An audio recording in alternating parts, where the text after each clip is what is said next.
Hello? Hello? Hello and welcome to your new summer job at the new and improved Freddy Fast.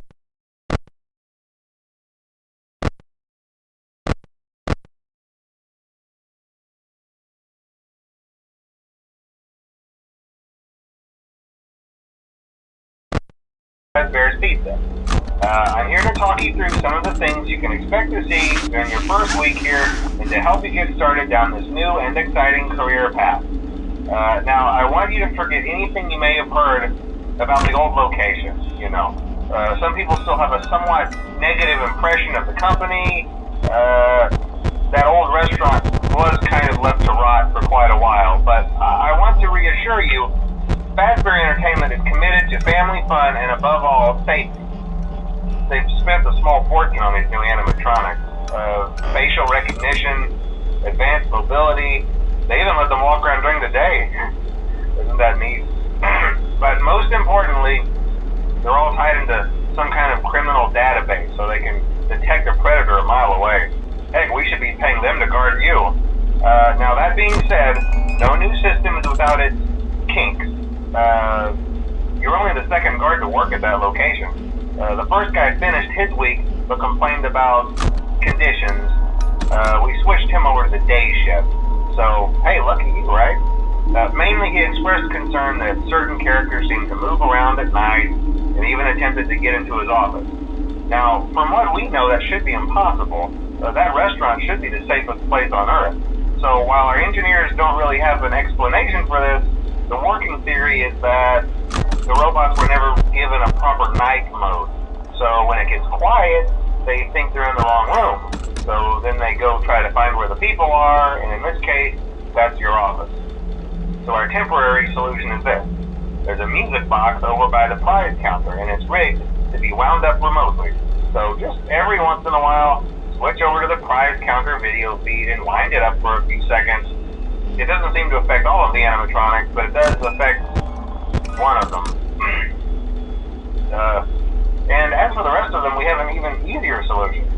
You see, there may be a minor glitch in the system, something about robots seeing you as an endoskeleton without a costume on and wanting to stuff you into a suit. So hey, we've given you an empty Freddy Fazbear head. Problem solved. You can put it on any time and leave it on for as long as you want. Eventually anything that wandered in will wander back out. Something else worth mentioning is kind of the quirky modern design of the building. You may have noticed there are no doors for you to close. But hey, you have lights, and even though your flashlight can run out of power, the building cannot. So don't worry about the place going dark. Well, I think that's it. You should be golden. Check the lights, put on the Freddy head if you need to. Keep the music box wound up. Piece of cake. Have a good night, and I'll talk to you tomorrow.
your first night wouldn't be a problem. You're a natural. By now I'm sure you've noticed the older models sitting in the back room. Those are from the previous location, and we just use them for parts now. The idea at first was to repair them. They even started retrofitting them with some of the newer technology, but they were just so ugly, you know, and the smell. So the company decided to just go in a whole new direction and make them super kid-friendly. Those older ones shouldn't be able to walk around, but if they do, the whole Freddy head trick should work on them too, so whatever. I loved those old characters. Did you ever see Foxy the Pirate? Oh wait, Foxy. Oh yeah, Foxy. Hey listen, that one was always a bit twitchy. I'm not sure if the Freddy head trick will work on Foxy. If for some reason he activates during the night, and you see him standing at the far end of the hall, just flash your light at him from time to time. Those older models would always get disoriented with bright light. It would cause a system restart or something. Come to think of it, you might want to try that on any room where something undesirable might be. It might hold him in place for a few seconds. That glitch might have carried over to the newer models too. One more thing, don't forget the music box. I'll be honest, I never liked that puppet thing. It's always thinking, and it can go anywhere. I don't think the Freddy mask will fool it, so just don't forget the music box. Anyway, I'm sure it won't be a problem. Have a good night, and I'll talk to you tomorrow.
problems? Did Foxy ever appear in the hallway? Probably not. I was just curious. Like I said, he was always my favorite. They tried to remake Foxy, you know? They thought the first one was too scary, so they redesigned him to be more kid-friendly instead of his kid